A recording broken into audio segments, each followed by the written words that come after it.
and nude pictures are being sent, sexting, all of the things that just didn't happen when we were growing up, and that's normal. So today I'm joined by Chrissy Gavin, who is from the non-profit Operation Underground Railroad. Thank you so much for joining me today, Chrissy. Oh, I'm so happy to be here. Well, first things first, tell me a bit about the organisation. What does it do? Okay, so Operation Underground Railroad is a nonprofit organization that started because of a man named Tim Ballard, who worked for the CIA and the FBI and Homeland Security.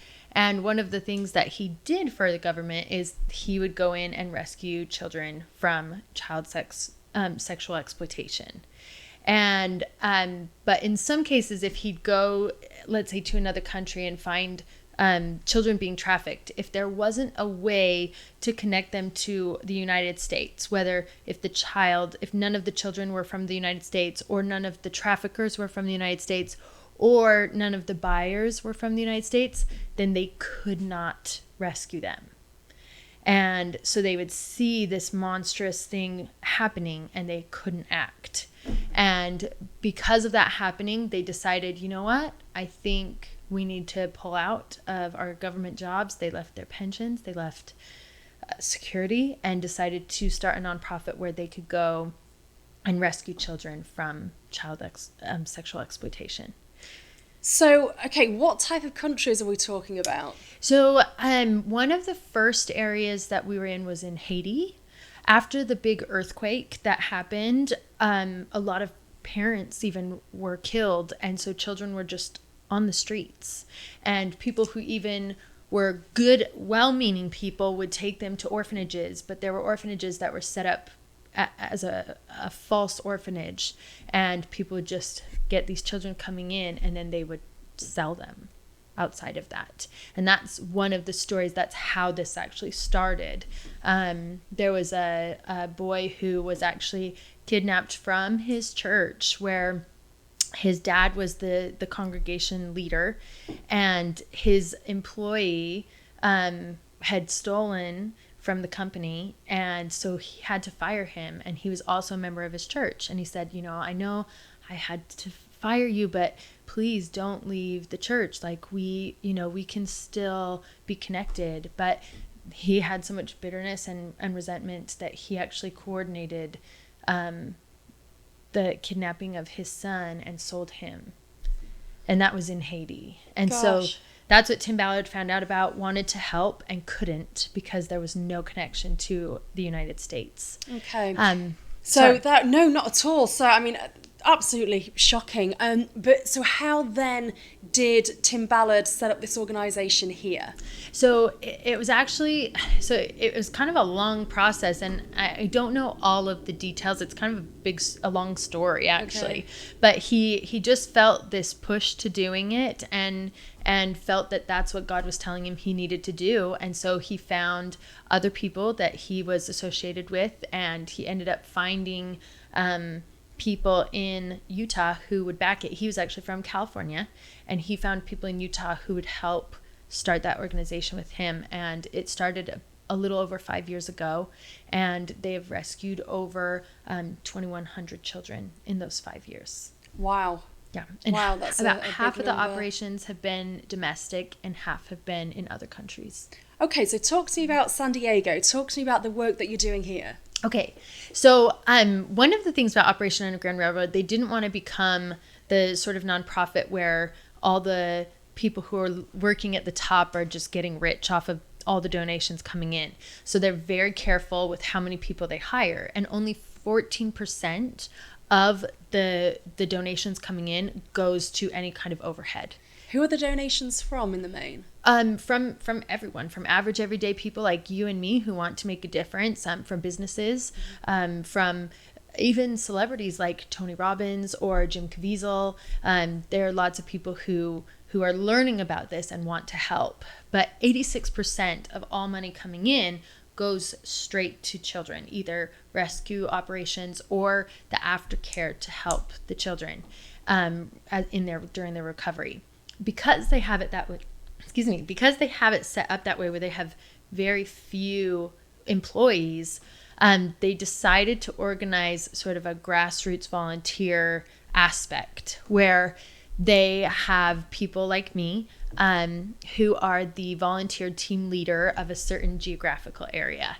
So I am the volunteer team leader of the San Diego area, and I don't get paid. So I just spend my time because I care so much about this. And I think about, what if their story was my story? I would hope someone out there cared and would spend their time to try to help me out of the nightmare I was in.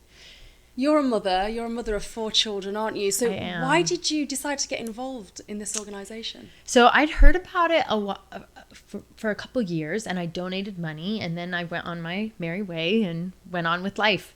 But a year ago December, I went to a gala where Tim Ballard spoke. And when he spoke, he started talking about one of the stories, which happened here, actually, in San Diego. And there was a kind of a building right outside the border, and there was a man who was making child pornography in that building. Like, it was like a warehouse, and he had it set up to look like a house.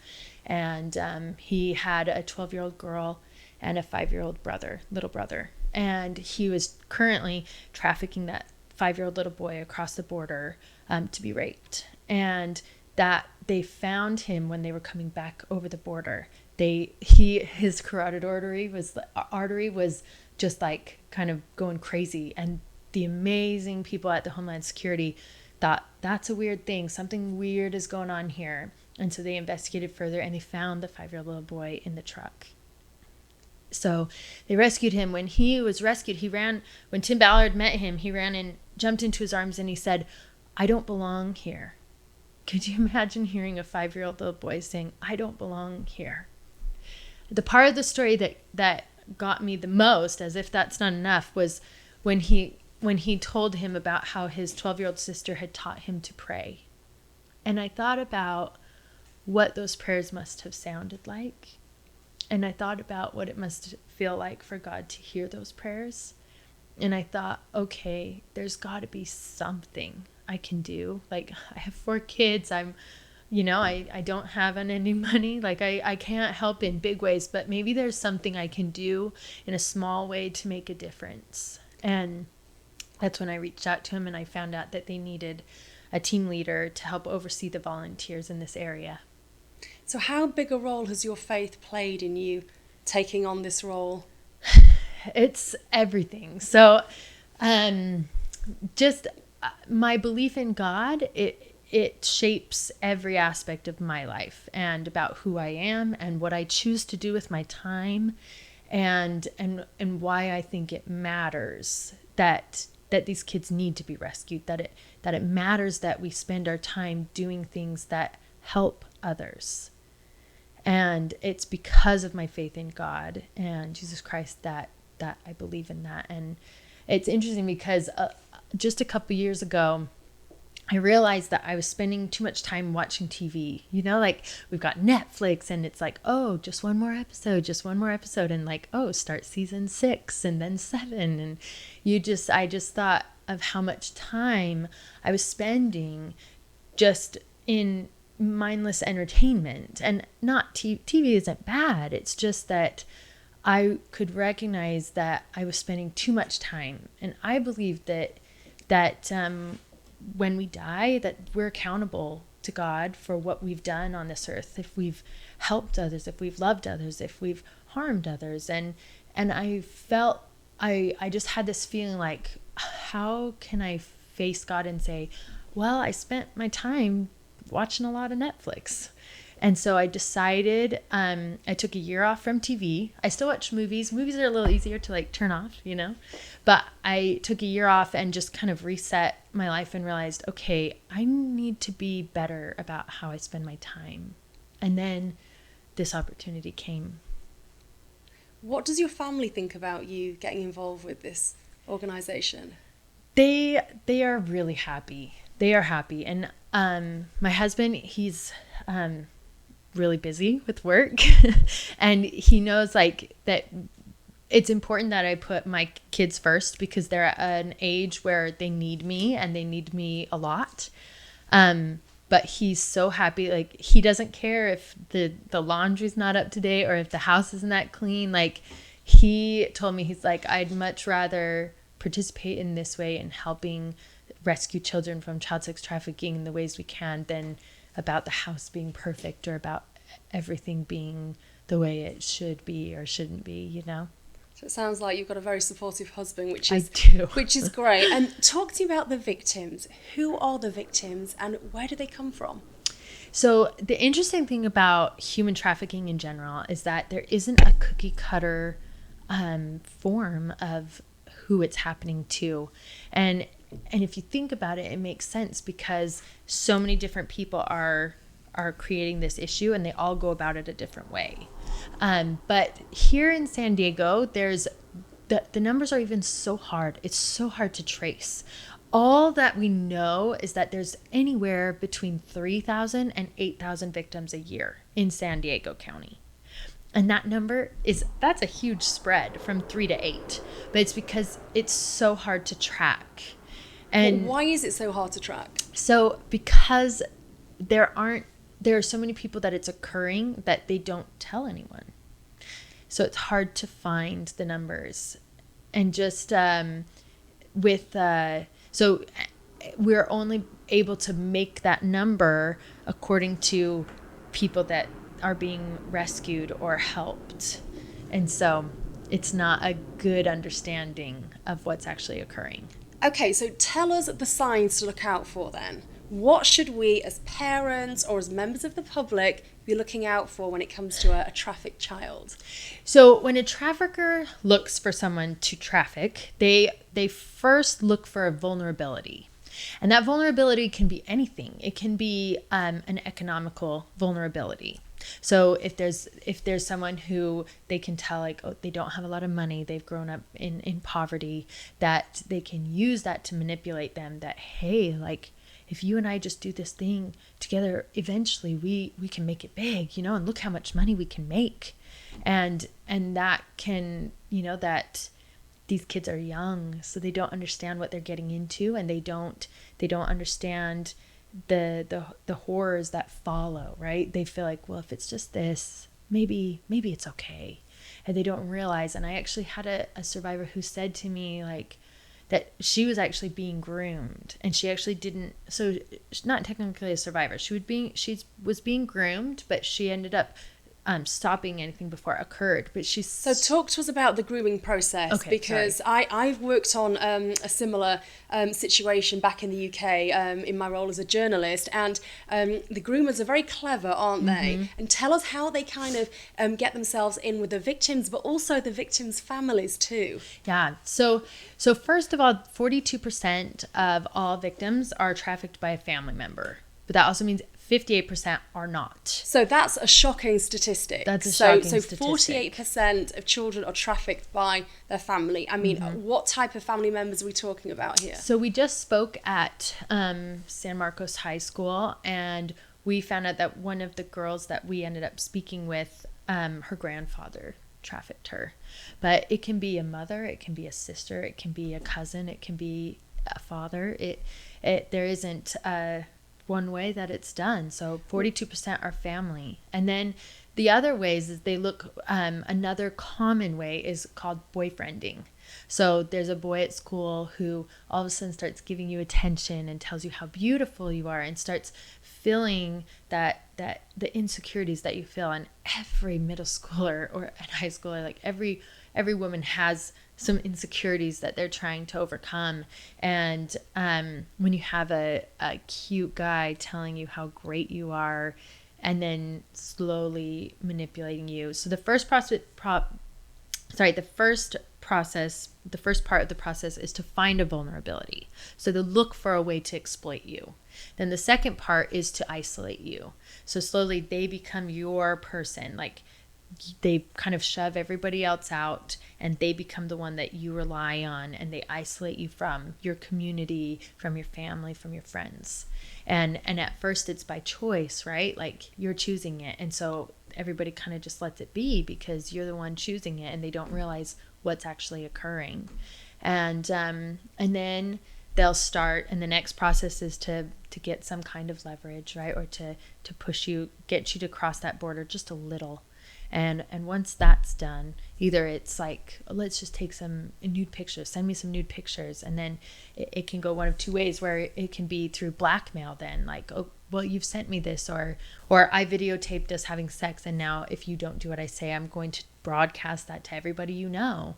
And or it's just through further manipulation, like, if you love me, you'll do this kind of thing. So that's a lot of what the grooming process happens. And how can parents be more aware of this? How can they, figure out what to look for? Because quite often this is going on under their nose and they don't know anything about it. Yeah. In fact, we actually know that there was someone from Torrey Pines High School whose parents had a knock at the door, and it was the Human Trafficking Task Force letting them know that their daughter was being groomed online right now by a trafficker. Gosh, what was their reaction? Didn't know. They had no idea.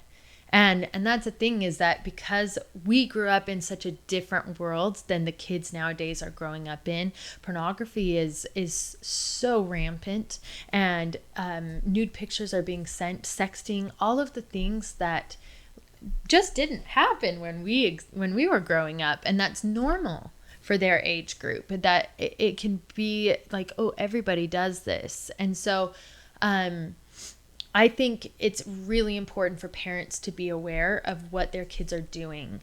There's TikTok is one of the most popular apps, and right now it's actually the number one tool that predators use and pedophiles use in order to target people. So how big of an impact has social media had on this problem?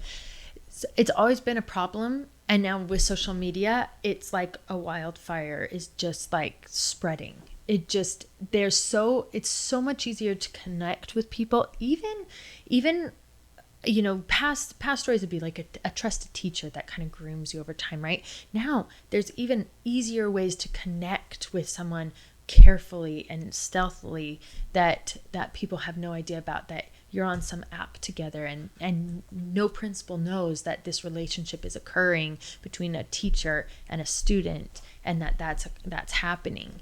And anyway, the social media is even people being sold on Craigslist. And then there's also on... People being sold on Craigslist? Yeah. So the site that you go to if you want a new sofa? Yeah. Or you're trying to find an apartment somewhere? Yeah. Then also on the dark web is another way as well that people are sold. But in Washington, the police department sets up a sting all the time in order to... They place ads to like advertise that they're going to sell a child. And the police department said, like, we always think no one's going to come, and people always come. They get 23 guys in one afternoon that have all come to pay for sex with a child. And they said it's as easy as ordering a pizza. Oh gosh, it's mind-blowing. What are the police in San Diego doing about this then? You mentioned the police in Washington. Yeah. What's been done here? So the DA is actually, this is a huge platform for her. She's worked really hard at trying to help make this more aware, help make people more aware that this is happening.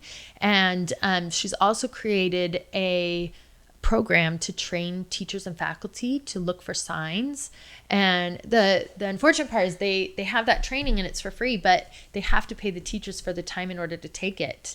And the San Diego Rotary Club actually gave a $50,000 grant to pay for that time so that teachers could start being trained. Wow. So there are people who are stepping up and trying to make a difference. And okay, so you mentioned teachers. You are going into schools, aren't you? And what are you hoping to achieve when you go in there?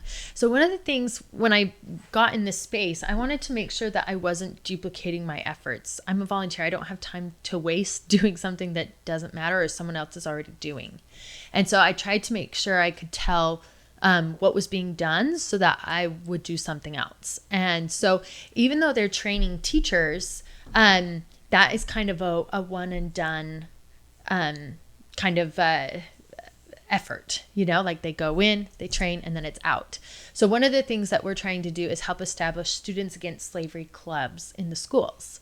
And the benefit I think there too is that kids are going to listen to their peers even more than they're going to listen to an adult. And the other advantage too is that it will be continual connections in the school. So tell me more about how that works then. It's getting the kids involved and, getting them to spread the message. How do you go about doing that? So it's been a slow process so far, just because there's so much to do to get things started in a new area and to kind of start from scratch. But we've done awareness events at church groups, at community groups. And when we do that, we always at the end talk about Students Against Slavery clubs, and we have a sign-up sheet right there. And we ask them, if you're interested in setting up a club, come and see us. And so so far we've established 6 clubs are already accomplished, but we have about 5 more that within the next year will be put in place. And that's just like, we already know those 5 and it's February. So the rest of this year, that's my number one goal, is just to continue rolling out getting Students Against Slavery clubs in the schools. Okay, where is this problem more prevalent in San Diego County? So that's a hard question to answer because it's happening everywhere. It's happening everywhere. And there's an interesting statistic that I learned, that there's 110 gangs in San Diego County that make money from human trafficking. 110 gangs. And when I first heard that number, I'm like, how is that possible? That's an outrageous statistic. And are those gangs, are they trafficking children for sex, or are they all doing that, or yeah, what is so they and some of them may be making money from drugs as well, but 110 gangs have been identified that they make money from human trafficking. What is the youngest victim you've ever come across? So the youngest one I think that has been found here in San Diego, I think, is age 4. 4. And what was happening to her? Well, the types of sexual exploitation can range anywhere just from rape to pornography, and so that, everywhere in between that. So, but it absolutely happens even that young, and it's horrifying. So talk to me about the survivors. What's in place for them? So there are aftercare facilities that exist here in San Diego. There are a lot. One huge one is Alabaster Jar. There's another group that we really like. So the problem with aftercare facilities, the hard part is that it's basically a facility where they house survivors to help rehabilitate, to help get therapy, to help get them skills, job skills. But they can only house between 6 and 8 people. So if you look at the statistics, we've got 3,000 to 8,000 being trafficked every year, and each facility, and it's so hard to get a facility in place, each one can handle 6 to 8 children or adults. So what happens to the rest? So there is a facility downtown that we have connected with that I love. It's called iCare, and they are more of a resource center. They don't house anyone, but they have resources to help survivors to be able to recover. They have therapy opportunities there. They have opportunities for them to get job training, to get help with their resume, to they actually have an on-site daycare space. They can't actually run the daycare, but they have a space where your child can be in that same building that you are at, but you can go and be working on your resume and applications, or getting an education, maybe taking an online class, and they can help there. And so that one is great because they can help so many more people. They can come in and out, and so but it's hard. What is the impact of this abuse on these survivors? What issues do they face going forward? That's really hard to speak to, especially because I haven't been there. But the trauma can be so severe. And I'll tell you a story of one of the survivors. Her name is Jane, and she was rescued when she was 8 years old. She's not from San Diego, but she was rescued when she was 8 years old, and she had 3 younger sisters. And her mom was trafficking her on Craigslist. And she would take most of the abuse because she tried to protect her younger sisters at 8 years old. She was rescued, and they were adopted. And while she's going through therapy and she's being taken care of now, but she cut her bangs all the way to her scalp, and they asked her, "Why did you do that? Why did you cut your hair?" And she said, "People hurt you when you're beautiful." And that was a heart-wrenching story for me. She's got an uphill battle, but one really cool thing about her is that she, as I said, she's been adopted, and she does horse therapy now. And when one of our aftercare specialists went to check on her, she just said, "Do you know what I do now? I ride horses, and I'm really good at it." And so it's something that I think when it's with you, it's always with you, and you'll have good days and bad days, but it's really hard. I had a survivor that I met with just about a month ago, and she was trafficked for 15 years. And from what age? She started when she was 17, but the group that she was with, she said most of them started when they were 9 being trafficked. And so she said she was kind of an anomaly being so much older when she started. She was trafficked for 15 years, and she tried to get out 4 different times. She said she even tried to get a job at Walmart, and they didn't hire her. But because she doesn't have a job history, she couldn't get the help she needed. And she's finally out, but she feels so alone. And that part's hard because people don't understand what it's like and how she could be an adult by the time she gets out, and they don't understand how it's so hard to walk away or how to get out. So why is it so hard though? What do these women face? So there's physical and mental abuse from the whole time that they're involved. And she said to me too, like, you don't understand what it's like to have to do 20 tricks a day with a gun to your head. And obviously the gun's not to her head the moment she's doing it, but the threat is always there, is what she's saying. The threat, the verbal abuse and the physical abuse that occurs. And there's just so much manipulation, and they have all control. And so they think, like, what will you do without us? You have nowhere to go. You're worthless. And if you've been 9 years old when you started having that talk, having that abuse, how do you grow up knowing? To us, not growing up in something like that, we just think, well, go to a trusted adult, go and talk to anybody until you get the help you need. But that's not, like, they work really hard to squash that out of you and to make you feel like this is all you deserve. You're a worthless person. How are their future relationships impacted? So the women, the girls who are survivors and have escaped that situation, going forward, like, how are their relationships with men or spouses impacted, and if they go on to have children themselves? I think that is something that there's no cookie cutter form for that either. I think that there are some who work really hard and can overcome a lot of the trauma that they've dealt with. But I think it's with any time anybody goes through trauma, it's going to be so individual, and I think you're going to have highs and lows, and I think it's just something that it would never leave you. Like, it's never all the way behind. And that's hard.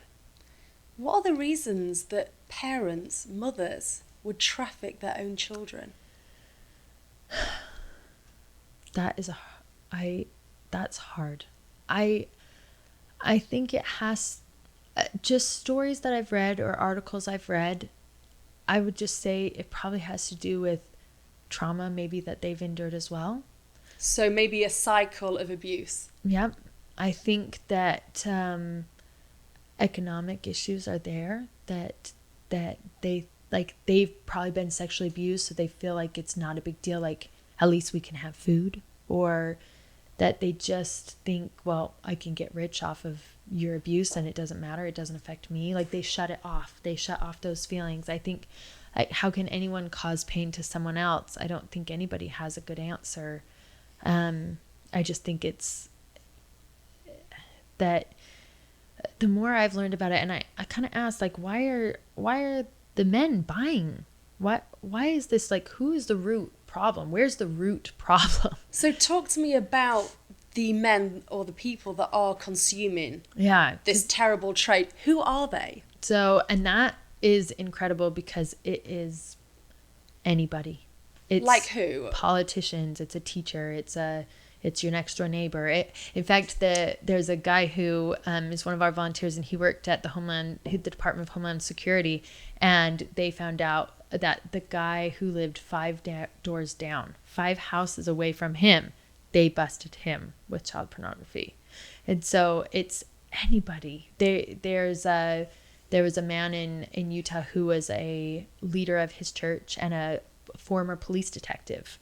And he was arrested because he was trying to be a trafficker. He was trying to facilitate selling young girls for sex. So it's anybody.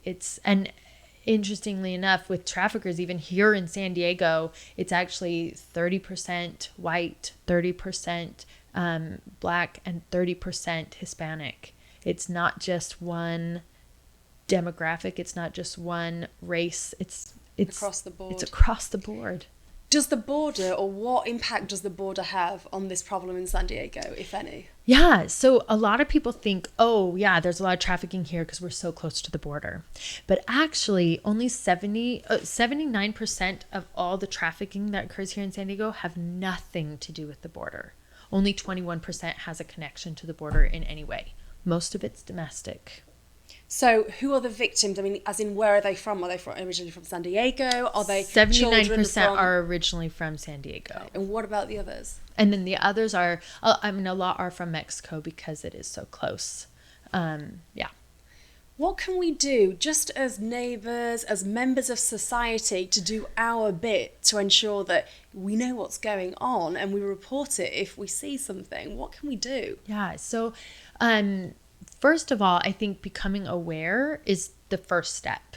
I think before 5 years ago, it wasn't being talked about for the average everyday person. I think that there were a lot of really good people who were trying to make a difference and have been in this field for years and years trying to help. But it isn't a problem that's been widely talked about until the past few years. And so the more we can become aware of it and the more we talk about it and help people know, like, this isn't right, this isn't normal, because sometimes they're in the circles where it's become normal, where it's like, well, yeah, everyone does this, and there are places like that where, like, it happens to this person and this person and this person I know, and this is what happens, like, this is what the family members do. So the more we talk about it and explain, like, this is not normal, this is what's happening, and help the children recognize the grooming process so that they don't become vulnerable, I think that that's the first step. I think connecting, like, families, the breakdown of just your basic family, that is the first vulnerability. So parents who are just too busy to know what's going on with their kids, that's the first risk. So it's really important that there's connection there and there's trust there, and that we're having these conversations, age-appropriate conversations with our children. Which leads me into my next question. How should parents approach this subject with their children? So I think that probably each parent will do it in a different way, because they have a different kind of relationship with their children than other people, and some are more open. And I think my children are pretty innocent. We're probably on that far end of that. So my children at this point, they only know, they're 10 years old and below. They only know that I try to help fight bad guys and save kids from bad guys, and that's what they know. They don't understand about rape. They don't understand about those. We talk to them about people inappropriately touching you. We talk to them about secrets. We talk to them about all of those things. They haven't quite made that connection yet. But there are some kids, if your kids are on the phone a lot, or if they have a smartphone, then you would be more straightforward and more direct about it, because they're already seeing so much more than you think they are. If they've got a smartphone, then you need to be having that conversation often and detailed. So when should you be having this conversation then? At what age? So again, I think it depends on the age and your family. My 5-year-old son knows about as much as my 10-year-old right now, but because we kind of have a different, like they don't have iPads and they don't have cell phones. So my children are the same. I'm very kind of strict with my kids. They don't have access to that. But at some point they will have access. Right. So what type of conversation should I have with, because I have 2 daughters, what should I say to them? And because I don't want to scare them, but equally I don't want them to be naive when it comes to potential dangers out there. So the number one thing that I try to do now to build a protection, if you will, around my kids, I try to tell them who they are so that the world doesn't tell them who they are, so that some other person doesn't try to tell them who they are. So give me an example of a conversation you may have with one of your children. Yeah, so I just look for little opportunities to build them up. Like, wow, that you are so kind. I'm so grateful for how kind you are to other people. You're so thoughtful when you're looking and you see someone needs something and you just proactively go and help them. Like that's who you are, and I love that about you. And so I look for ways to build them up and to say, this is who you are. And then when they make mistakes, I think that, and I think that's probably different. My 5-year-old, I kind of like snap at a little bit quicker, but with my 9-year-old and my 10-year-old, I don't. I try to hold that in as much as I can, and I try to explain more why it was wrong and what we should be doing. And I try to treat them the way I would want to be treated. I should treat my 5-year-old that way too, but it's just a different kind of I get wrongs. I've had 2 5-year-olds at one time or another. And why did you dump the cereal all over the couch? Yeah, but it's like they're older. It's more like, oh, do you know, like when you did this, like this is what happened and this is what it caused. And really, like, what do you think would be better? And then I always tell them, like, look, I make mistakes. And I tell them when I make mistakes. I'm like, you guys, I did not do that well. And I have that communication with them. I'm like, look, just because you made a mistake, it doesn't mean you're bad. It doesn't mean you're not good at things. Like, this is not who you are. We all have to learn. This is how you learn. And now you know that, and you're going to be less likely to do it next time. So one thing I found interesting about what you've just said is that when you kind of like big your children up, you're not focusing on the physical. You're not necessarily saying, oh, you're so beautiful, oh, you're so pretty. And that's interesting because I too take the same approach with my children. Why do you do that? Why do you not reference their physical kind of, positives and why do you concentrate on their characteristics instead? Yeah. So for me, I feel like that's another vulnerability, right? Like none of us are perfect. Our bodies aren't perfect. You could, look at someone and you could focus on their faults or focus on maybe things that aren't perfect. And that destroys people. That's why I straight up think it destroys people. So my kids will never hear me criticize someone for how they look, not even on the TV. I never say like, oh, that's an ugly hat that she's wearing. Like I will never say things like that, because if I say that about that person, then my kids think like, oh, maybe it's okay to say that about people, or maybe someone's thinking that about me. And so I really feel like it's important to focus on what actually makes someone a good person. And money doesn't matter. Looks don't matter. It doesn't matter how many friends you have. It doesn't matter how cool you are. I think all of those things are things that put you at risk for bullying or at risk of being a bully. I think it puts you at risk for low self-esteem. I think it puts you at risk for eating disorders. I think it puts you at risk for everything that stops you from progressing in life. How has your work with Operation Underground Railroad affected how you view motherhood and how you treat your children? Well, I'm definitely much more careful. And my husband's more of the worrier, and I'm more of like it's fine. Sorry, I keep hitting that. Oh, it's fine. Like everybody's fine. We're just at the park. Like it's fine. But I definitely am much more careful about things with my kids and making sure that that they know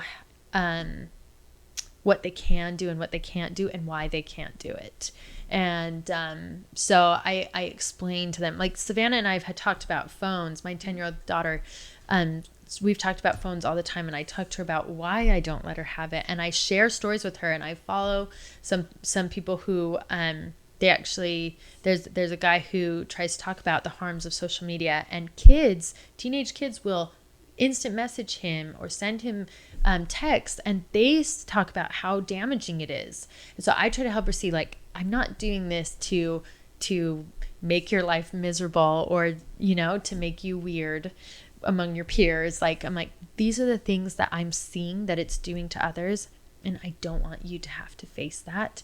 And then I also try to find positive ways for them to spend their time or to develop their talents. And I create experiences that I feel like will help them develop more and make them better members of society.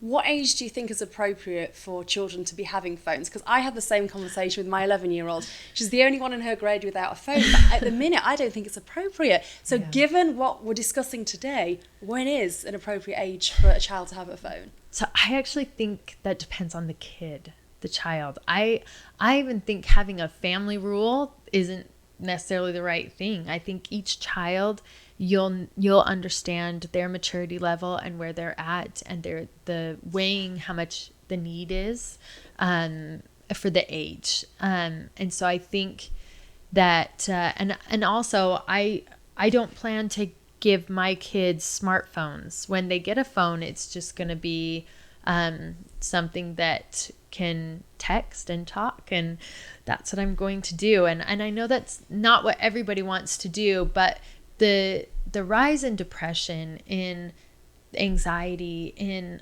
all of the things, rise in suicide numbers, there's so many things that are being impacted because of social media, and I'm trying to fill my kids in other ways. And then eventually, and I'm trying to show them positive ways to use social media and let them be kind of a part of it through me, but not just hand over this dangerous tool. That's how I feel about it. So let's talk a bit more about social media, in particular some of the really popular apps like TikTok that are around at the moment. Yeah. Why are they potentially so dangerous? So it just has unfiltered opportunities for predators to reach any children, and that is frightening. Like, you would never let them physically be in a situation that put them at risk in that way, but parents put their kids at risk on digitally all the time. And so there's someone that can reach out to them and give them a message. You can message people over video games. You can message people over Facebook, Instagram, and they hound them into like, hey, will you send me a sexy picture of you? And they just like break them down slowly and slowly. Please, all of the things. And kids just don't have the maturity to handle stuff like that. And if they get in a bad situation, like say they've sent a nude picture of themselves, and then they think they're on their own. They think that it's all like, oh shoot, I've done this and now I can't tell anybody. And so how do we as parents make our children feel comfortable enough to come to us with something that potentially could be very embarrassing or upsetting or disappointing? Yeah, I think they test us. I think kids test us a little bit. I think when they tell us or when we find out little things that they've done wrong, they gauge to see what our reactions are.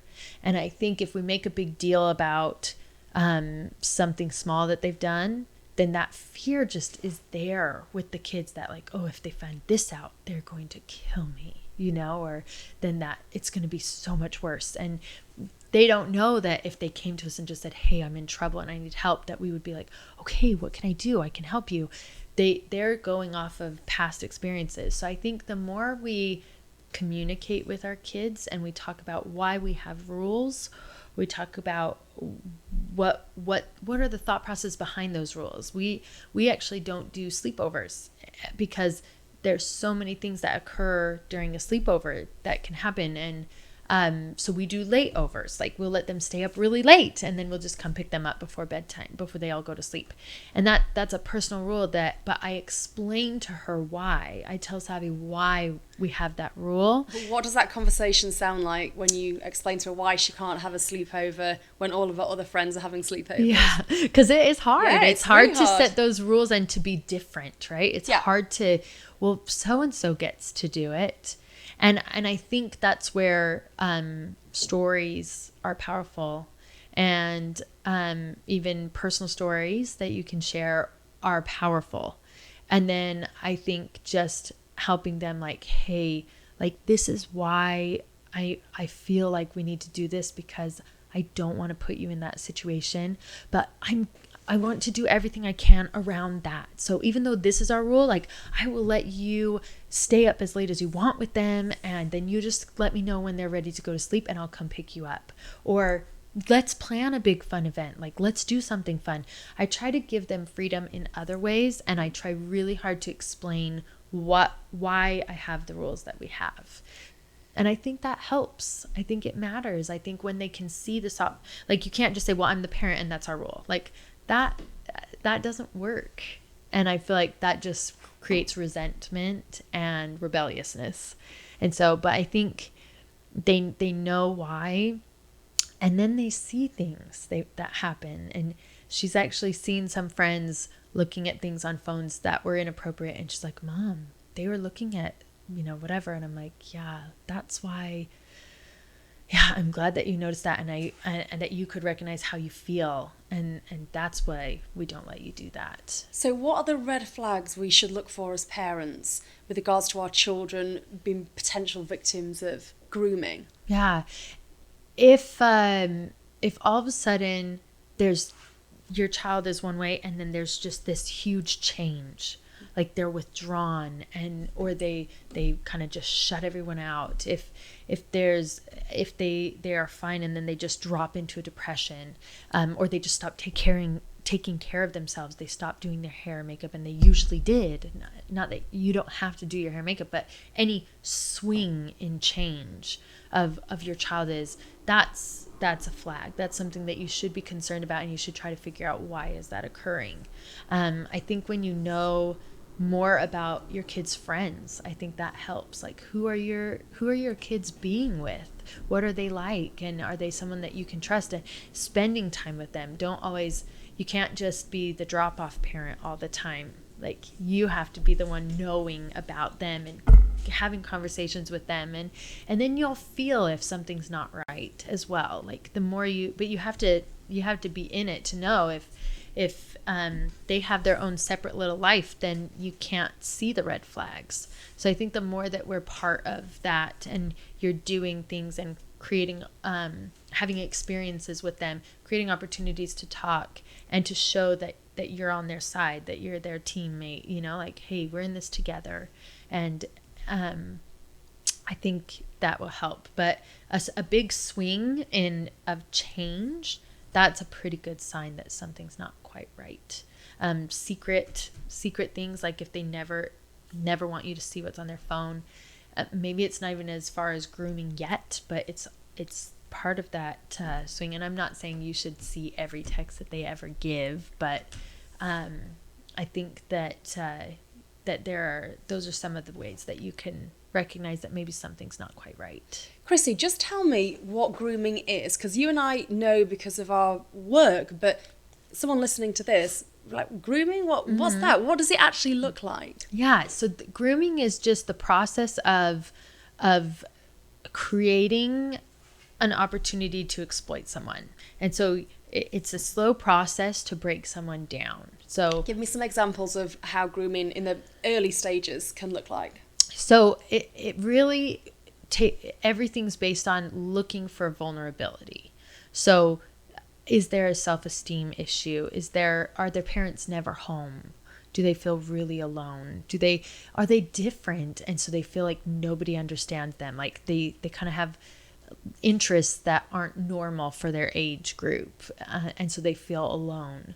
Or is there an economic issue there where they don't have much, and so they they have that. And then a lot of times also is they'll look like if there's sexual abuse that's already occurred, then there's already an automatic vulnerability.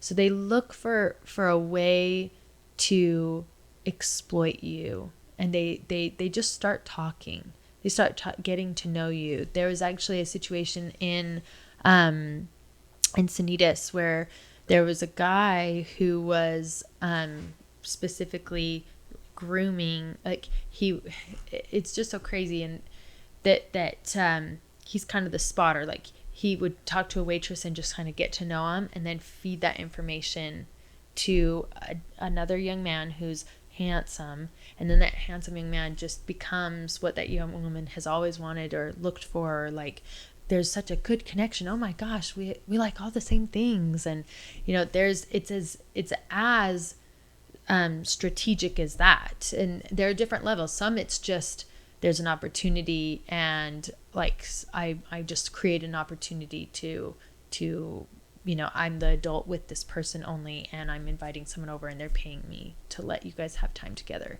And so it's as simple as that and as complicated as the first story. So it's just looking for vulnerability and then exploiting it. It's about secrecy. It's all about secrecy as well. Like, don't tell anyone, or I'm the only one that understands you. Disconnecting people. So those are just the ways that grooming occurs. And sometimes it's also that the person just continues like, oh, I love you. We only have to do this for a little while, and then we can do whatever we want. And, it's you and me, baby. Like that kind of thing where, it's that manipulation. Where there was a book that I read called Girls Like Us by Rachel Lloyd, and she talks about how one of the young women had been abused, and she came in and the trafficker had beat her. And then she's like, but he came back and he brought me, a chocolate milk and a candy bar. And in the book, Rachel's like, so what? And the teenage girl was saying, because he knew it was my favorite, like saying, see, he really does care about me because he did that. Like any grown woman would be like, yeah, that's crazy. Like that, he does not care about you. Now he's just trying to make things better. But to them, they're saying like, oh, he just lost his temper. He really loves me, So as I said, like the grooming process, it can look so different for each person. But so you kind of have to be aware of all of it so that you can figure out, okay, what's most likely to happen with my family and how can I protect them? Is there a kind of start that again? Is there a concern though that you could go like too far the other way and be just kind of suspecting everybody? I mean, how do you strike the balance between being proactive and not kind of accusing someone of doing something that they haven't done? Yeah, and I think that is you.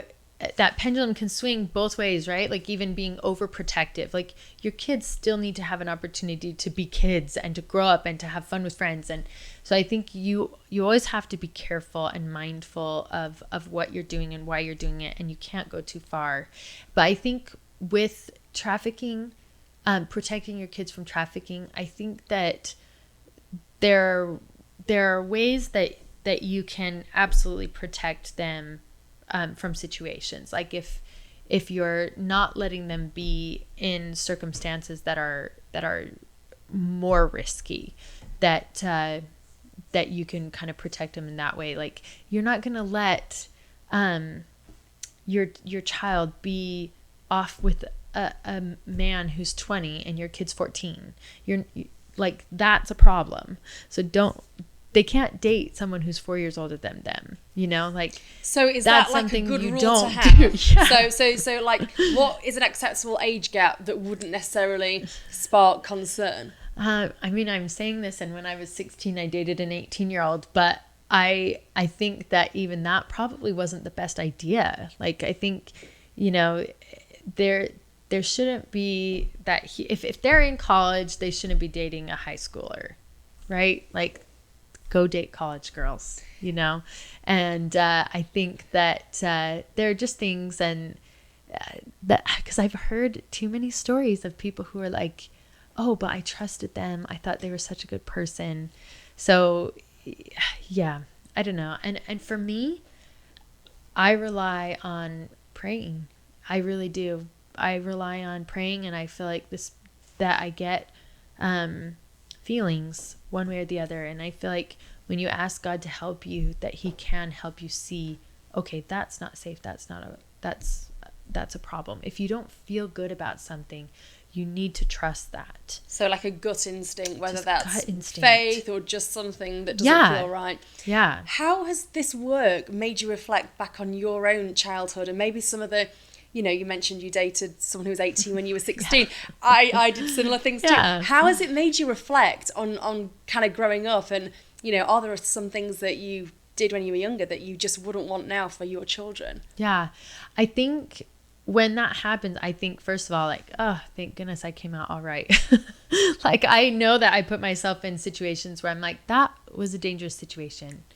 And it wasn't safe, And I think when I share stories with my kids, I think that's empowering to them. Like, that, I really do feel that way, that I share personal stories from my life to help them see, like, oh, and I made this decision and I put myself in a dangerous situation. And anytime my parents had shared stories with me, those stories matter. They shape the way your child thinks. And I think that helps them make better choices, because they're like, oh yeah, my mom had that story. Like, and you can't make up stories. They have to be real. Like, you can't manipulate your child, because that's not good either.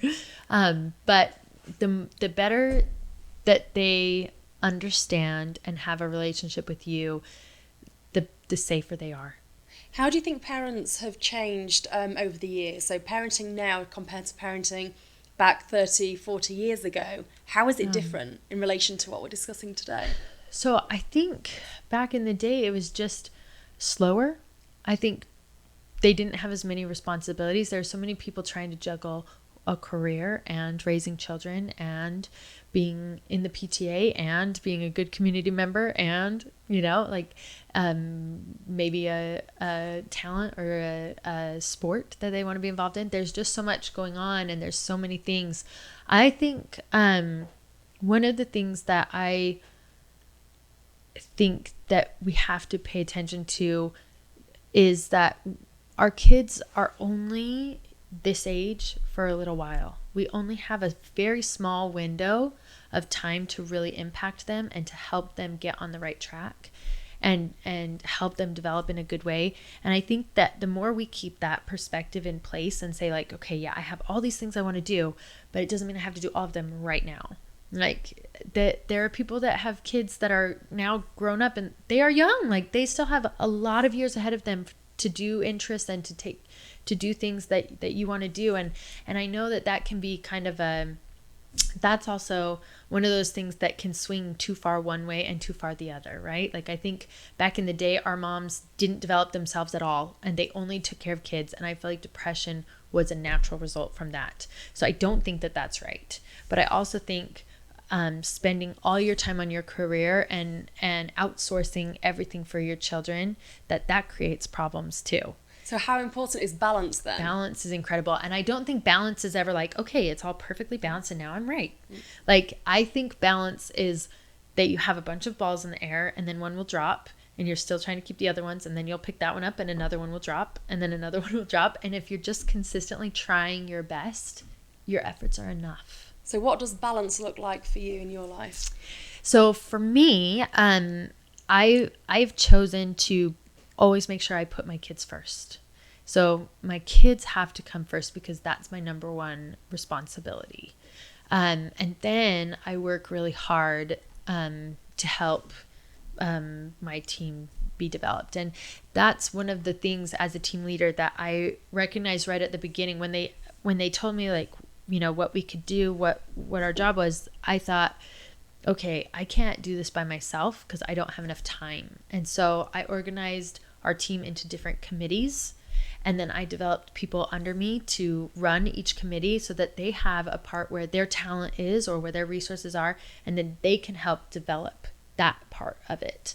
And so I try really hard to just develop people. That's really what I'm trying to find a space for them to successfully make a difference. And then you just build up under that and get bigger, and then start, okay, we feel like this is a priority. We do that. And so I think that there's always it's kind of like a roller coaster as well too, right? That there's more to do this week, but then less next week. And so how many people are actually involved in the organization in San Diego?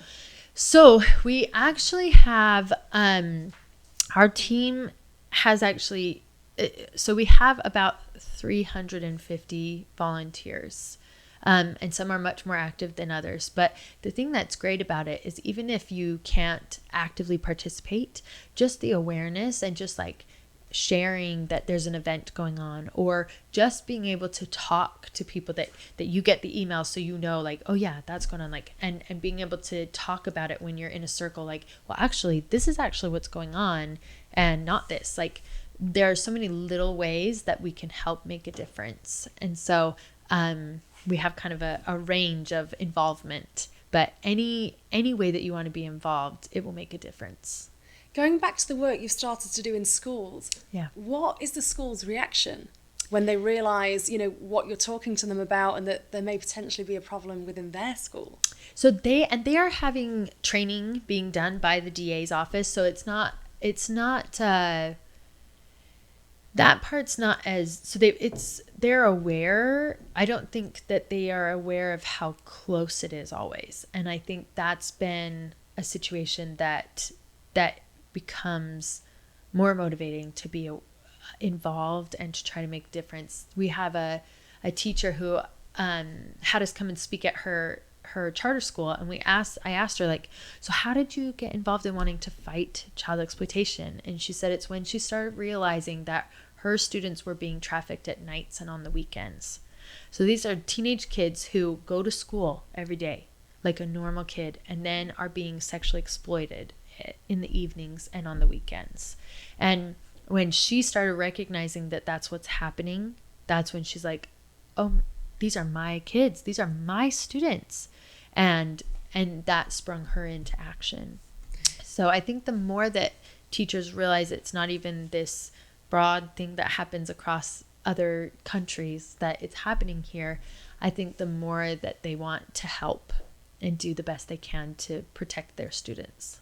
So obviously you're going into schools, but where else do you do your outreach? Yeah, so one of the other things we've focused on is church groups. We've spoken at different church groups, and also had given them ideas of donation drives that they can do as well to help some of the aftercare facilities here. So when you say church groups, which churches are we talking about?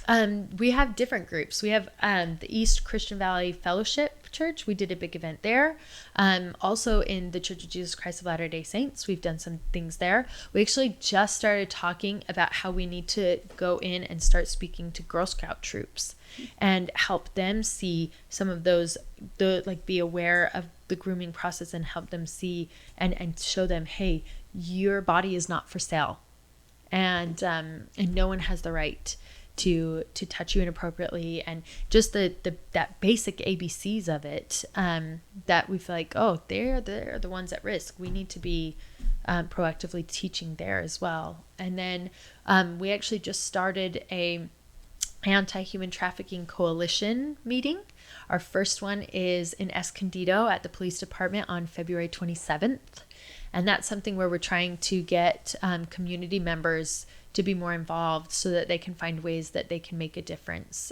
We actually have a police detective that's going to be speaking and talking and helping people understand the significance of the problem here. But there's a story that just came out a few weeks ago on an airplane, where there was a woman who'd gone through the Operation Underground Railroad training of what trafficking looks like, and there was a young girl next to a man, and it just didn't feel right, it just didn't look right, and all of the signs that she thought were going on. And so she flashed a note to the girl and just said, "Are you safe?" And the girl just looked down and didn't respond. And she's like, and then she ended up asking, like, do you need help? And the girl just looked at her and like tears welled up in her eyes. She went to the stewardess and they got her taken care of and she was rescued. That just happened. So it weeks can be ago. It can be as easy as that. It can be as easy as that. One time I was in a part of San Diego and a car parked in front of me and a young lady got out of the car and she just looked very disorientated. It was quite early in the morning, but she looked like she was perhaps under the influence of drink or drugs. And she walked into a house and the guy that she was in the car with waited in the car for her, and it just to me did not feel right. Yeah. So I took the license plate down and I reported that to the police. And so some people may have thought that was an overreaction, but it goes back to what you said about your gut feeling. Yeah. And I just felt if that was my daughter, I would not be comfortable with her being in that situation. So, what would you say to people out there that, may see a situation similar to the one you've mentioned on the plane or similar to the one that I found myself in? What would your advice to them be? If you see something, say something. I feel like even if something's happening, if someone puts into place something where they're checking on my daughter, I don't care if it's a false alarm. I would be so grateful that they were just looking out for her. So they'll figure it out. If nothing's going on, they will figure that out. But there's that possibility that you are now helping someone get out of a nightmare, and that's an incredible thing. We had a situation where there was a cosmetologist who we had met with at an awareness event, and as we were talking with her, she just looked all of a sudden like she kind of just, her face dropped, and she's like, oh my gosh, I just realized that there was somebody who came in and I was doing her hair and she was being trafficked. And she told us the story about how, but she kept saying it was her boyfriend. And I said, yeah, that's a lot of times how they manipulate them, or that's what they call them. But she talked about how her boyfriend wouldn't let her cut her hair, wouldn't let her do anything to herself physically without his permission. And he would leave her with no money and no food for days. You just see the control. And for her, she just said, but she kept saying boyfriend, so it stopped her. It felt wrong to her. It felt like, this isn't right. Like, no one should be treating you like this. No one should be doing this. But because she said boyfriend, she just thought it was a choice. A voluntary relationship that she just didn't know she should get out of. And she didn't realize the whole backstory of everything that's actually going on. And so the more that we know about this, the more we can act. What happens to the victims? So a crime has been reported. What happens to the victims? Where do they go from there?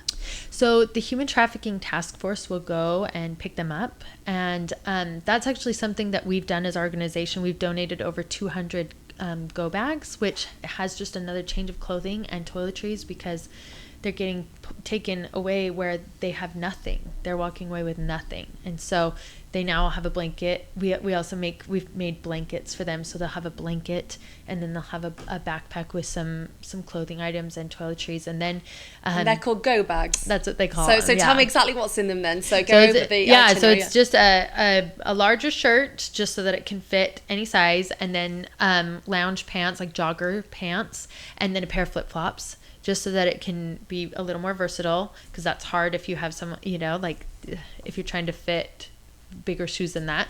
And then just toiletries like shampoo, conditioner, soap, toothbrush, comb, deodorant, that kind of thing. And so, but then the Human Trafficking Task Force will help connect them with services, either the Department of Child and Family Services, or they'll connect them with a facility like iCare, or with just an advocate that will help connect them to the people who can get them the help they need. What happens to children who have been victims of this awful crime when they were younger, then when they turn 18 and they become adults? What happens to them then? We actually have a lot of great groups of survivors here in San Diego. There's actually one group that I just started following on Instagram, and it's called Shine. And it's a group of survivors, and they're actually working really hard to create awareness and also empowerment for the survivors. And they're trying to find opportunities for the survivors to get educated and to know that they're not alone. And I feel like that is what we need to support. We need to help support those who have been through this, and we need to make sure that they know, although we don't know what they've been through and it might be hard for us to understand, that no matter what, we're with them and we're there to support them and to help them in whatever way we can. Most of the stories you've discussed with me today have involved a female victim, a girl. Yeah. What about boys? Yeah. So it is a smaller percentage that it happening to boys. However, it's a growing percentage. Why is that? I think just the stronger opportunities, and then I actually have no idea why that's becoming more of what the predators want. But the 5-year-old boy that impacted me the most, that he was a boy that was being trafficked. So it absolutely occurs even with the young men. It's more common with girls. But as I said, it's I think with the internet, it's just all child sexual exploitation is growing. And it doesn't matter if you're a boy or girl, and it doesn't matter what age you are. Which story has most affected you? Probably Jane's story with the Just little remind girl, us of Jane the 8-year-old who 8 years old is so young. It's so young. And she's sitting there trying to protect her 3 younger sisters. And to take that role of trying to be the protector at such a young age and being trying to endure that all those horrors so that your younger siblings don't have to.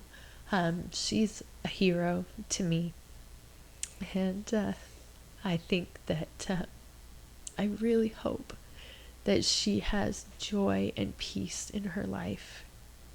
And I hope that she can just has peace, because it's so hard what she's been through, and I think I can't imagine what that was like for her every day. What's the most rewarding part of this job? So first, it's kind of felt slow, especially because I have 4 kids that I'm trying to focus on and do this on the side that I tell them all the time, if you find someone better at this than me, put them in. Oh, because why do you say that? Because if there's someone who can do this better, I'm doing this because I want to help. If someone can help better than I can, great, I'll support them and let them, head and lead. But I whatever talents or gifts or time that I have or resources I have, it's all in the cause. But it's definitely slower. It's harder for me to get things done in a timely manner than someone who doesn't have little kids at home or a job, but like someone who has more time, they could do it better because they have more time. But how do you think being a mum and having 4 young children actually helps you in this role? So I think that the nice part is that I am focused in on kids. And so that helps, because that is what my main focus has been, is the Students Against Slavery Clubs and awareness in general. But the Students Against Slavery Clubs has been something that I'm really passionate about, because I feel like it's the fastest way to get the most help out there and the most awareness. But yeah. So talk to me a bit more about those Students Against Slavery Clubs. Like, what actually goes on in those groups? So each one is different, and it's so new that I feel like it's going to develop over time as well. But their job is just to do at least one awareness event and one fundraising event a year. And so maybe at the beginning of the school year, they are at the club fair where they're all in the gym and all the clubs are there, and they just help recruit people to be in their club. And then they can do various events. Last year, one of our groups did a fun run, and there were just teenagers helping put on this fun run. And what a great opportunity for learning and growing and developing skills and leadership skills for them to be in charge of this event. And then we have all of our adult leadership to help support, where it's like, oh, you need help here? We can help you. We can support you. But we're trying to help them lead it. And that is powerful. How important is that to get young children or young adults actually, wanting to take part in this and maybe kind of spreading the word amongst their peers? Well, I think when they're the ones that are most at risk, then having them spearhead the change is incredible. And I think the most effective. And I think when they are the ones, and they are the ones that can see first. They can see first what's happening, a change in their friend, or like, oh, this friend's hanging out with the wrong people. Like, they can see those signs first and step in quicker, and maybe even in a easier manner where it's like, hey, like, you don't need to do that. Like, whereas an adult, they may not open up as close or as readily to an adult because they're afraid, but to a peer, they're more willing to be open and vulnerable. What do you hope that the young adults that are involved with the anti-slavery groups, what would you hope that they go on to kind of like develop into?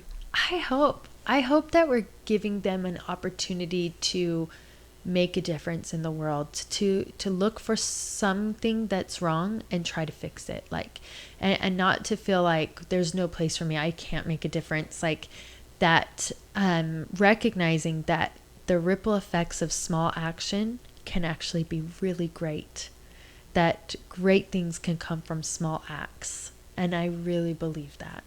So what can we do to get involved? How can we help stop this problem? So one of the ways, you can actually go to OURrescue.org, and there is a tab on there that says join the fight, and so you can fill out a profile and become a volunteer.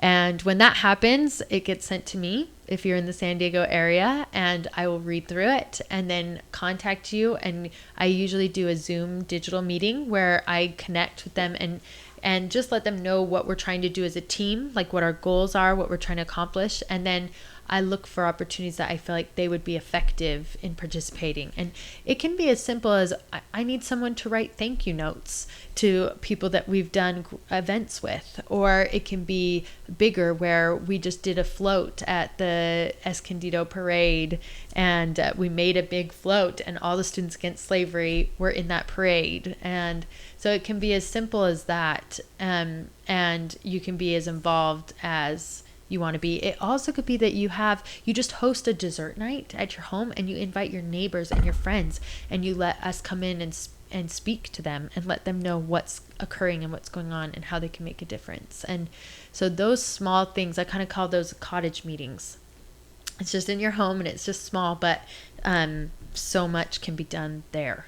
How do people approach this subject with other people, though? Because it's quite dark and it's not something that necessarily everybody wants to even think about, let alone discuss. So how do people go about actually opening this subject up? Yeah, I think that's actually pretty hard. I think that that sometimes opportunities end up coming up because social media is all around, because stories come up, or there's actually a documentary on Netflix right now called Operation Toussaint, and that documentary is all about the little boy in Haiti who was kidnapped, and about how Operation Underground Railroad came to be.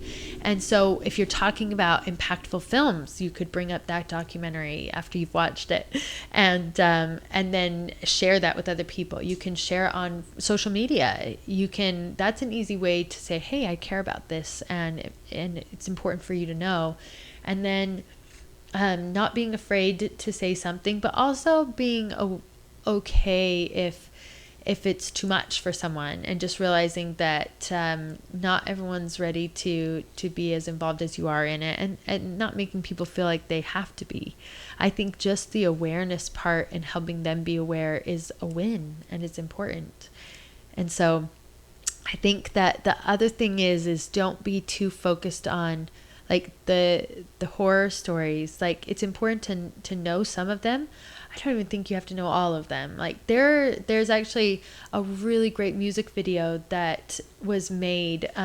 If you are a Lauren Daigle fan, there's a song she does called Rescue Me, or I'll Rescue You. Rescue Me, I think. I don't know. One of those two. Sorry. Okay. Lauren Daigle song. We can Google and it. she's so good. But someone did a music video to that song about trafficking. And I just know I can't watch that, or I will cry and not be able to stop crying. And so I don't watch it.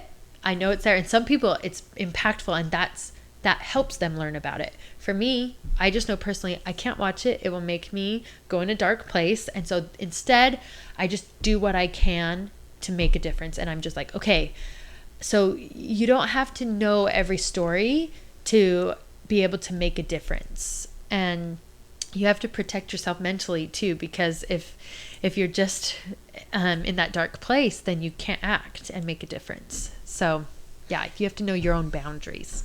We've already spoken about social media, and generally when that's come up in our conversation, it's been almost a negative. But tell me about the positive aspects of social media and how it can be used in a good way when it comes to, enlightening people about this. Yeah, so I actually think that's something incredible about Operation Underground Railroad, is because even though human trafficking has existed and sexual exploitation of children has existed beyond forever, it hasn't become so widely known until recently. And I think social media is absolutely the reason for that.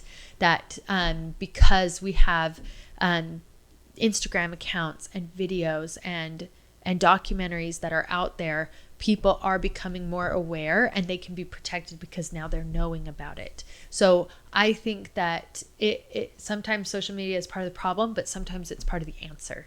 And there's actually a movie coming out with Jim Caviezel, if you know who he is. He's from The Passion of Christ. Yes, I saw an interview with him on YouTube about this very thing. Yeah. So he is actually they're doing a movie. It's a 20th Century Fox movie, I believe.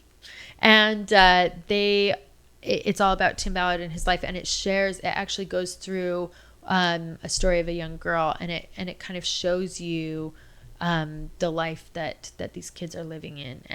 And so I'm really excited for that movie to come out. It's coming out this year, and I think that will be a powerful tool that will help people want to recognize that this is a problem, and to want to say, hey, this isn't right, and to help protect children. What do you do outside of this to help you kind of unwind and just switch off from some of the horrors that your job really kind of brings? So I do have a hobby that I just started just a few years ago, but I enjoy painting. And so that's something that I do to kind of decompress, or to, and I had someone say like, oh, how do you do that as well? Like, how do you have time? I'm like, oh no, that's something that I wish I could be doing all the time. I love it that much. Like I dream about painting. It's weird, but I've dreamt about actually painting, like what colors I would do where and what. Anyway, it's what weird. Sorts of things do you paint? So mostly I do landscapes and abstracts, and I'm not even that good. Like I'm okay, but it's something that I feel like I have maybe a natural talent for, but I haven't had time to develop it, and I haven't taken any classes. I haven't had any training of any kind, but it's something that I enjoy doing, and it's something that it just is a good way for me to kind of shut off and just fall into a creative space.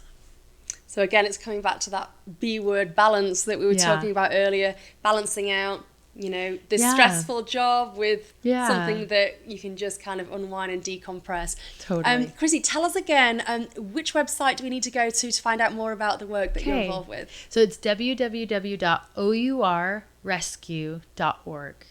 And there's a training on there that you can do so that you can be better educated. And there's stories on there, there's films on there, and there's just so much that you can learn if you go to that website. And then you can join the fight and help fight child sex trafficking. Well, Chrissy, it's been a pleasure speaking with you today. I really admire the work you're doing. Good luck with that. Thank you. And thanks again for chatting with me. Thank you for your time. No problem.